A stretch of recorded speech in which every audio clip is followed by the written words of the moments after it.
하나님 말씀 출애굽기 24장 7절 8절 말씀입니다.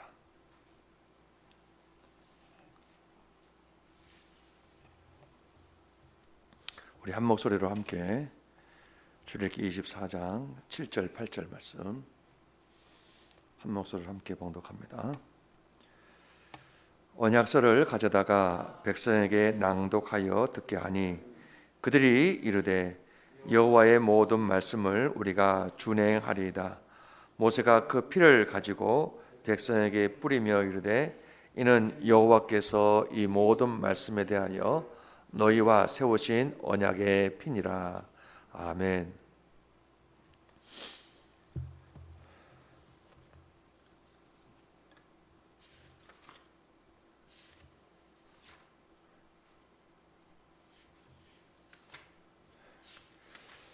이제 우리가 계속해서 하나님과 이제 언약을 맺습니다. 19장에서 언약을 맺었죠. 그러한 다음에 20장에서 하나님께서 십계명을 주셨습니다. 십계명의 핵심 키는 우리가 잘 알다시피 하나님을 예배하는 것, 그리고 또 한 가지는 우리가 사람을 존대하는 것, 사람을 사랑하는 것, 하나님 사랑, 사람을 사랑하는 것. 그리고 이제 1장부터 23장까지 말씀은 하나님의 원칙들이 쭉 나옵니다. 21장에서는 우리가 그 다음에 폭행에 관한 법, 억울함을 피하시는 하나님, 살피시는 하나님이죠. 그래서 안식년이 되면은 종을 해방시켜 줍니다. 자유함이죠. 우리가 예수를 믿으면은 내게 제일 먼저 오는 것이 자유입니다. 자유. 그래서 그리고 사람에 대해서 폭행을 거하게 되면은 안 된다 하는 것을 말씀하고, 억울함을 당하는 모든 사람 하나님을 살피십니다. 그래서 21장에서는 이렇게 말씀하시고요. 22장에서는 배상하는 거예요. 우리가 다른 사람의 물건을 훔친다든가 다른 사람의 물건을 이렇게 가져오면은 2배, 아니면은 우리가 먼저 이렇게 하나님께 발견되기 이전에는 우리가 5분의 1을 이렇게 하지만 하나님께서 그것을 알게 되면은 2배, 3배, 4배까지 이렇게 갚는 이러한 법이 있게 됩니다. 다시는 남의 물건을 훔치지 못하도록 하는 이러한 법입니다. 도덕법에 대해서 관한 법입니다. 하나님의 마음으로 사는 삶을 말씀합니다. 23장에서는 공평, 안식일, 그 다음에 안식년, 안식일, 절기, 무교절, 먹추절, 수장절 이렇게 말씀합니다. 특별히 여기서 안식일에 대해서 말씀하시고 특별히 안식년에 대해서 말하는데, 안식년은 7년마다 이렇게 돌아오죠. 7년. 그런데 거기 토지의 소유자는 원칙적으로 하나님이십니다. 그래서 그 약자, 가난한 자, 동물들의 쉼을 배려해서 7년에 한 번은 이렇게 쉬어주는 거예요. 우리 몸도 7년에 한 번 이렇게 쉬어주면 굉장히 좋습니다. 그래서 우리가 안식년을 맞을 때 1년에 한 번 정 모시면은 한 달이라도 좀 이렇게 쉬어주는 것이 우리 몸이 굉장히 좋고 또 이렇게 하는 건데, 이때에 농사를 안 짓고 그 다음에 여기서 약자들이 또 가난한 사람들이 동물의 쉼을 배려해서 거기서 농사도 이렇게 땅도 쉴 수 있도록 해주는 것을 말씀합니다. 쉴 동안에 영적인 힘을 쓰라는 거죠. 그리고 땅의 휴식과 토질의 회복의 기회를 제공해 주는 겁니다. 본질은 장래의 안식. 그래서 우리가 본질적으로 우리가 그때 쉬게 되면은 우리가 굉장히 큰 안식을 얻어서 새 힘을 얻는 그러한 부분이 오는 겁니다. 그래서 우리가 그때 안식년 동안 한 달 동안 아니면은 1년 동안 쉼을 통해서 우리가 모든 것이 다시 회복되는 그런 모습을 보게 됩니다. 그 다음에 여기서 3대 절기를 지키라. 6월절은 대속의 피입니다. 우리가 내가 구원받은 이러한 놀라운 은혜는 피를 통해서, 어린 양의 피를 바름을 통해서 우리가 구원을 받았다. 우리가 이 피를 통해서만이 우리가 생명을 얻고 구원받는다는 것을, 그 피를 바르고 그 안에 들어갈 때 다시 말해 예수님 안에 들을 때에 안에 있을 때에 우리가 구원받는다. 이게 유월절입니다. 오순절은 말씀과 성령을 받는 날입니다. 그래서 오순절에는 시내산에서 말씀을 십계명을 받는 날이 구약에서 이렇게 모세가 십계명을 받는 날이 오순절입니다. 그리고 신약에서는 성령을 받는 날. 그래서 여기서 마가다락방에서 성령 받는 날이 곧 오순절입니다. 그래서 우리가 말씀과 성령의 충만함을 받는 그날이 오순절이에요. 그래서 내게 말씀이 있는가?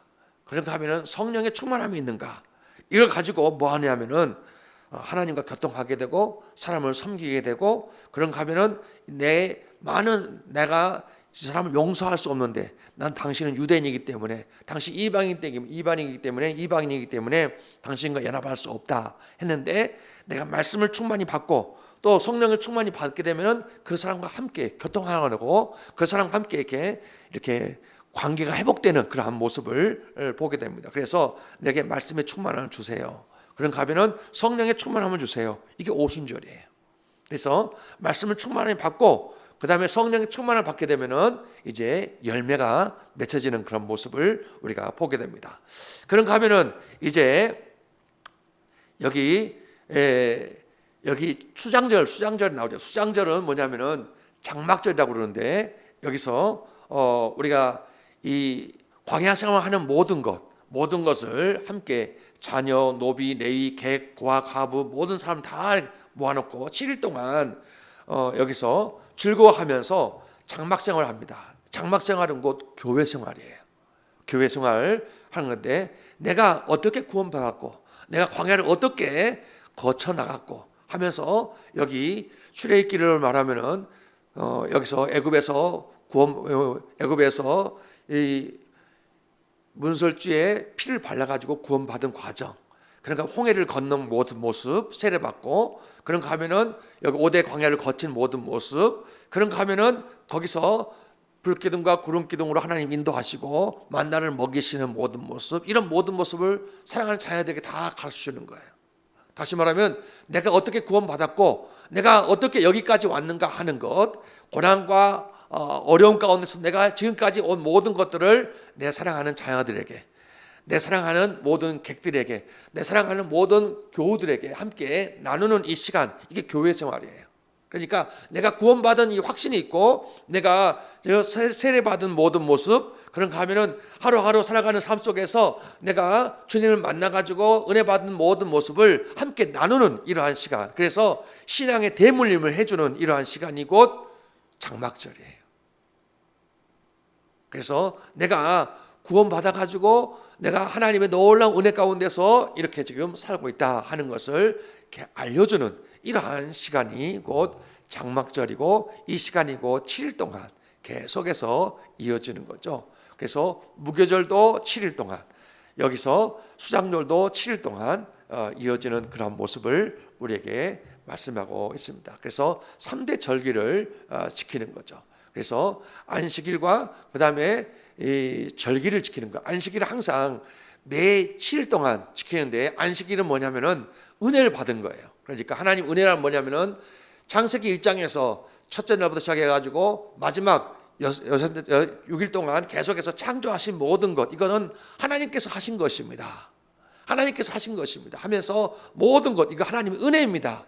지금까지 내가 살아온 모든 것 하나님의 은혜입니다 하는 것을 계속해서 안식일에 와가지고 주일에 와가지고 하나님의 은혜로 내가 여기 주일부터 시작해가지고 월, 화, 수, 목, 금, 토 하나님의 은혜로 내가 살았습니다 하면서 고백하고, 하나님의 은혜를 감사하며 하나님의 은혜를 고백하면서 살았던 이 모든 것들이 곧 안식일입니다.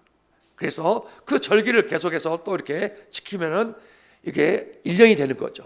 그리고 한 다음에 7년째가 되면은 안식년이 되는 거고, 7년에 또 7년이 되면은 희년이 되는 거예요. 50년째 되면은. 그래서 모두가 전부 다 해방을 맞게 되는 거죠. 그래서 우리가 주님이 이 땅에 오심을 통해서 이걸 가르쳐서 고엘이라, 고엘은 뭐냐면은 예수님이 50년까지 기다리지 않아도 여기서 보혈 대신 예수님 오셔서 우리를 위해서 십자가 못 박혀 죽으시고 부활하심을 통해서 그분을 믿기만 하면은 그 모든 것을 전부 다 지금 누릴 수 있다. 자유를 누릴 수 있고 은혜를 받을 수 있고 모든 이러한 절기를 내가 누릴 수 있다는 것을 말씀합니다. 희년 50년까지 가지 않아도 지금 내가 누릴 수 있는 놀라운 은혜가 있다는 것을 말씀하는 것이 곧 보엘이라는 것을 말씀합니다. 이게 룻기서에 보면은 쉽게 우리에게 잘 표현되고 있습니다. 24장에서 오늘 본문에 있는 말씀 보시면은 이제 19장의 언약을 맺은 것이 이제 모두가 다 백성들이 함께 언약을 맺습니다. 여기 언약서를 가져다가 백성에게 낭독하여 듣게 하니 그들이 이르되 여호와의 모든 말씀을 우리가 준행하리다. 하나님 말씀을 내가 온전하게 순종하겠습니다. 이렇게 이제 그 모든 말씀을 이제 듣고 그 다음에 그 모든 말씀을 우리가 준행하겠다, 순종하겠다. 이게 언약을 맺는 거죠. 그러니까 은혜를 받은 모든 사람들이 언약을 딱 맺게 되면은 놀라운 축복이 있게 되는데 여기 출애굽기 19장에 있는 말씀은 내 백성이 되고 내 소유가 되고 내 백성이 되고 거룩한 제사장 나라가 된다 하는 것을 말씀하는데요. 내 소유가 된다는 것은 내가 책임진다는 거죠.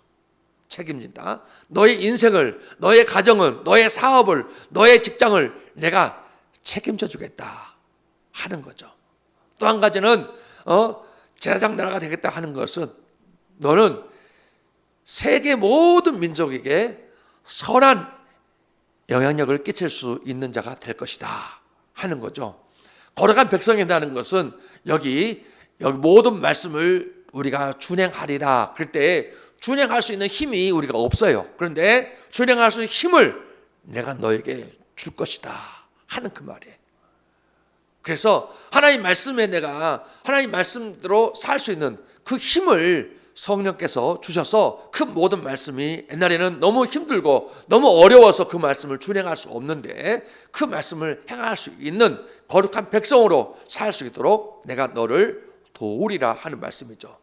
그래서 8절 말씀은 모세가 그 피를 가지고 백성에게 뿌리며 이르되 이는 여호와께서 이 모든 말씀에 대하여 너희와 세우신 언약의 피니라. 그래서 백성들에게 피를 뿌리면서 이제 너희가 언약을 맺었다. 피는 생명을 말해요. 생명을. 그래서 그 피를 뿌림을 통해서 하나님과 백성들과의 언약이 딱 맺어진 거예요. 만약에 그 언약을 지키지 아니하면은 옛날에는 그냥 넘어갔어요. 언약을 지키지 않아도. 그런데 이제는 언약을 지키지 않을 때는 하나님께서 생명을 너 왜 언약을 지키지 않았느냐 하면서 우리에게 묻습니다. 그래서 언약을 지킬 것을 말씀합니다. 그래서 그 약속에 응답할 줄 아는 신실한 언약 백성으로 세우시길 원합니다. 그러니까 하나님이 처음에 은혜의 사람으로 우리를 만나주시죠.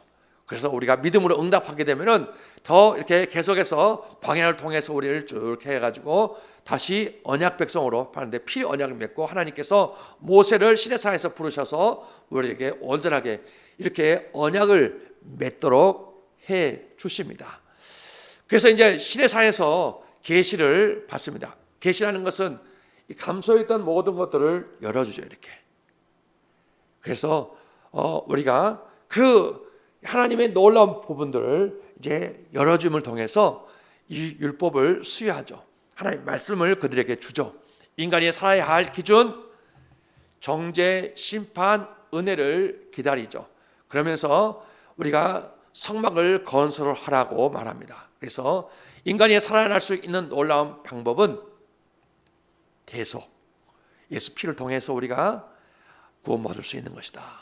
예배, 하나님과 늘 날마다 하나님과 교통하는, 날마다 하나님과 예배드리는 것, 그렇게 하면 날마다 하나님과 교통하는 것, 죄를 범함을 통해서 하나님과 관계가 단절돼 버렸어요. 교통이 하나님께서 이 하늘의 놀라운 신령한 놀라운 복들을 다 주려고 다 해놨는데 죄를 해가지고 딱 단절됐어요. 그래서 에덴에서 쫓겨난 거죠. 그런데 이제는 이 성막을 건설함을 통해서 하나님과 늘 예배를 통해서 이제는 단절된 교통이 이제는 늘 하나님과 교통하게 되는 거죠. 그래서 하나님과 대화하게 되고 하나님과 예배하게 되고 하나님의 마음을 알게 되고 하나님의 소원이 무엇인지 알게 돼서 하나님께 기도하게 되고 응답받게 되고 행하게 되고 하는 이러한 모든 것들이 되는 거죠. 그래서 이제 우리가 제사장으로 왕으로 살게 되고 하나님 말씀에 따라서 삶을 통해서 이제는 언약을 맺음을 통해서 하나님께 예배하는 처음 창조할 때 모습으로 우리가 돌아가서 하나님과 에덴 동산에서 모습처럼 우리가 살아가는 그런 삶을 우리가 보게 됩니다. 그래서 우리가 피로 언약을 맺은 거예요. 피로 우리가 죄의 모든 것들은 실제로 죄로 하나님의 영광이 가려졌는데 이 피로 그 모든 것이 다 대속이 되고 그리고 하나님과 언약을 맺고 하나님 예배를 통해서 하나님과 다시 교통하게 되는 것을 말씀합니다. 그래서 이제 구원 그 이후에 만나는 하나님은 여기 앞에 여기 구원의 단계 기초편을 보면은 편무 언약입니다. 편무 언약이 뭐냐면은 우리가 편도간다고 그러죠. 편도 일방적으로 하나님께서 찾아오신 거예요. 화살표가 내려오는 거죠. 그래서 일방적으로 아가페적으로 우리를 무조건적으로 언약을 맺는 거죠. 그래서 내가 쌍방간에 언약을 맺는 것이 아니라 거기서 하나님이 언약을 맺어가지고 그냥 나는 너를 사랑해, 내가 너에게 이걸 해주겠어, 창조해주겠다 하면서 창세기 1장에서 그냥 빛이 있으라 그래가지고 빛이 있었고 마지막 인간을 창조해가지고 무조건적으로 하나님 은혜를 다 주시고 엘로힘 하나님, 이게 전능하신 하나님이에요. 전능하신 하나님께서 우리에게 주시고 이 사랑의 하나님은 아가페 사랑이에요. 무조건적으로 하나님께서 다 퍼주시는 거예요. 그리고 은혜의 하나님이라는 것은 우리에게 찾아오셔가지고 모든 것을 그냥 거저 주시는 거예요. 또 주시고 또 주시고 우리에게 다 맞춰주시는 거예요. 그리고 사람이 하나님에게 맞춰주는 거예요. 그런데 이제는 구원 그 이후에 반은 성숙반이에요. 이게 쌍무언약이에요. 쌍무언약이라는 것은 하나님이 나하고 언약을 맺은 거예요. 그래서 하나님께 조건이 뭐냐면 내 말을 잘 듣고 그 말에 순종하면 이게 조건이에요. 그러면은 내가 너를 내 소유가 되게 해주겠고 그런가 하면은 여기서 거룩한 백성이 되게 해주겠고 그런가 하면은 또 한 가지가 여기서 열방의 제사장 나라가 되게 해주겠다 하는 여기 세 가지 것을 언약을 맺죠. 조건적인 언약이죠. 무조건적인 언약이 아니라 조건, 말씀을 잘 들으면은 그리고 여기 여호와라는 것은 하나님께 언약의 하나님이에요. 언약을 잘 지키면은 하나님께서 이걸 해주겠다. 옛날에 언약 지키지 않아도 하나님께서 무조건적으로 축복해 줬어요. 그러나 이제는 언약을 지키면은 내가 이런 놀라운 축복을 주겠다. 언약을 지키지 않을 경우는 내가 너에게 책임을 묻겠다. 그 말이에요. 그러면서 여기서는 진리 하나님이에요. 진리 아닌 것을 행하게 되면 우리에게 따지고 묻습니다. 그래서 여기서는 은혜 하나님이 아니라 공의 하나님이에요. 그래서 예수님이 왜 십자가 못 박혀 죽으셨습니까? 이런 질문을 하게 되면 하나님은 공의 하나님이기 때문에 그래요. 사랑의 하나님인가 동시에 공의 하나님은 죄를 너무너무 싫어하신 하나님이에요. 그래서 죄값을 치러야지만이 그 우리의 모든 죄를 그래서 우리가 심판받아야 할 것, 우리가 저주받아야 할 모든 것을 예수님이 다 받으시고 왜? 공의 하나님이기 때문에 그런 거죠. 사랑의 하나님이지만 또 하나님은 공의 하나님. 또 한 가지는 질투의 하나님이에요. 우리가 계속해서 우리가 하나님을 섬기지 아니하고 우상을 숭배할 때 하나님은 우리를 질투하셔요. 그래서 너 하나님과 언약을 맺지 않았느냐? 나 외에 다른 신을 섬기지 않겠다고 언약을 맺지 않았느냐? 그런데 왜 하나님 아닌 다른 우상을 섬기고 있느냐? 하면서 우리를 질투하십니다. 우리를 한번 사랑하기로 계속하면은 수천 대 이르러서 축복해 주지만은 우리를 질투하신 하나님, 만약에 우상을 숭배하고 하나님을 온전히 섬기지 않을 때는 3, 4대 이르러서 우리를 저주하십니다. 이제 사람이 하나님께 맞춰가는 거예요. 이게 동행하는 거예요. 이게 하나님이 함께 하시는 거죠. 여기 구원은 기초반은. 그러나 여기는 사람이 하나님께 맞춰나가는 건 동행하는 거예요. 내가 하나님께 맞춰 나가는, 동행하는 거죠. 그래서 이런 동행하는 단계로 나가는 겁니다. 여기는 처음에는 여기 도덕법입니다. 도덕법. 우리가 여기 20장에 보시면은 도덕법은 하나님의 절대 기준입니다. 이게 여기서는 출애굽기 20장입니다. 20장인데 여기서 대자관계, 나와 자신과의 관계입니다. 그래서 피조물인 사람에 대해서 하나님 요구하시는 것이 무엇인지, 하나님을 섬길 수 있는 방법을 가르쳐주는 법이 여기 도덕법입니다. 이 도덕법의 기준은 절대로 한번 여기서 딱 이렇게 시대가 변한다 할지라도 절대로 변하지 않습니다. 이게 십계명입니다. 십계명은 한번 하나님께서 시내산에서 모세가 받았는데 이건 절대로 변하지 않아요. 계속해서 이것은 계속해서 변하지 않는 것이 말합니다. 여기서 시민법이 사회법이라고 그러는데요, 이거는 변할 수 있습니다. 백성의 규례입니다. 사회적인 규범입니다. 이거는 사람들과의 관계에서 어떻게 살 것인가, 사회법이 있고 민법이 있고 형법이 있습니다. 이스라엘의 복지제도가 있습니다. 그래서 이러한 우리가 사회법을 통해서 우리가 대인관계, 나와 이웃과의 관계를 쭉 말씀해 주는 것이 21장의 말씀의 내용입니다. 또 한 가지 의식법이 있습니다. 의식법은 뭐냐면은 대신관계, 하나님과의 관계입니다. 여기는 똑같이 그 예배에 관계된 법입니다.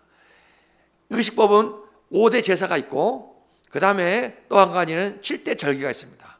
성막에 관한 법이 쭉 나와 있는 것이 곧 의식법입니다. 그래서 우리가 레위기에서 구체적으로 1장부터 7장까지가 5대 제사를 말씀하고 있고, 레위기 23장에 있는 말씀이 곧 여기 있는 말씀에 말씀한 것처럼 곧 7대 절기를 구체적으로 말씀해 주고 있습니다. 여기 의식법에 아주 말씀해 주는 것이 21장에서 우리에게 말씀해 주고 있습니다. 그래서 우리가 이러한 하나님과 언약을 맺은 사람들은 하나님이 이렇게 우리에게 잘 말씀해 주는 것들이 있습니다. 시내산에서 말씀은 하나님의 인격, 하나님의 사상, 하나님의 철학이 되는 거예요. 말씀은 인격이에요. 그래서 하나님의 인격이 내 인격이 되도록 계속해서 말씀과 계속 씨름하는 거예요.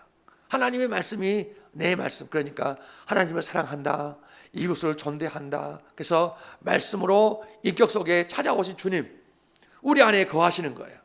창조를 했죠. 첫 번째 혼돈이 있는데 이 말씀의 창조함을 통해서 질서가 쫙 잡히는 거예요. 공허했는데 생명으로 역사하는 거죠. 흑암 가운데서 빛이 채워지는 거예요. 그래서 우리가 말씀이 있으면은 우리의 모든 삶 속에서 이렇게 혼돈이 질서로, 공허가 생명으로, 흑암이 빛으로 채워지는 것입니다. 그래서 우리 삶 속에서 이렇게 하나님 말씀이 우리 안에 채워질 때에 우리가 하나님의 인격, 하나님의 사상, 하나님의 철학이 내 철학이 된다는 것을 마음속에 새기면서 우리가 하나님의 말씀으로 언약을 맺으시고 이렇게 살아감을 통해서 여러분이 참으로 말씀이 인격되는 그러한 충만한 삶 사시기를 주님의 이름으로 간절히 축원합니다. 오늘 주신 약속의 말씀 붙잡고 같이 기도하시고요. 찬송가 우리 171장 함께 부르시겠습니다.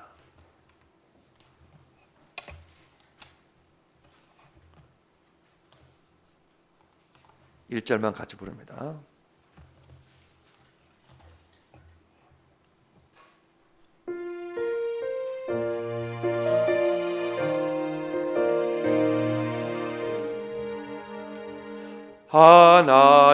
하나님의 독생자 예수 날 위하여 오시었네. 내 모든 죄 사하시려고 십자가 지셨으나 다시 사셨네. 살아계신 주 나의 참된 소망 두려움이 사라지네. 사랑의 주님 갈 길 인도하니 내 모든 삶의 기쁨 늘 충만하네. 살아계신 주, 살아계신 주, 나의 참된 소망 두려움이 사라지네. 사랑의 주님 갈 길 인도하니 내 모든 삶의 기쁨 늘 충만하네. 오늘 주신 약속의 말씀 붙잡고 하나님, 내가 언약을 맺습니다. 하나님, 이제 언약 백성으로 살아가게 하여 주셔서 하나님을 전적으로 살아가게 하옵시고 하나님 말씀대로 온전히 순종하는 자가 되게 하여 주셔서 하나님의 말씀이 하나님 인격이고 내 사상이고 철학입니다. 하나님 말씀대로 살아감을 통해서 승리하는 삶 살게 하여 주시옵소서. 그래서 같이 기도하시고, 특별히 우리 생명선교회 이제 2022년도 새롭게 이제 시작합니다. 하나님 함께 주시옵시고, 아버지 오늘 펴주신 것처럼 하나님 예비하신 모든 것들을 하나님 가득 채워지는 교회 되게 해달라고 같이 기도하시고, 하나님 항상 기뻐하고 쉬지 말고 기도하고 범사에 감사하는 시간 되게 해달라고 같이 기도하는 시간을 갖겠습니다. 그리고 몸이 아파하는 우리 성도님들 많이 계십니다. 하나님 그들을 위해서 함께 동성으로 같이 기도하시고, 경제적으로 어려움 당하는 우리 성도님들 위해서 기도하시고, 그런 가면은 나 자신을 위해서 기도하고 가정을 위해서 기도하면서 나라와 민족을 위해서 기도하는 그러한 시간을 갖겠습니다. 우리 주여 세 번 같이 부르시고 통성으로 같이 기도하겠습니다. 주여, 주여, 주여. 오, 주님 감사합니다. 저희들에게 아버지와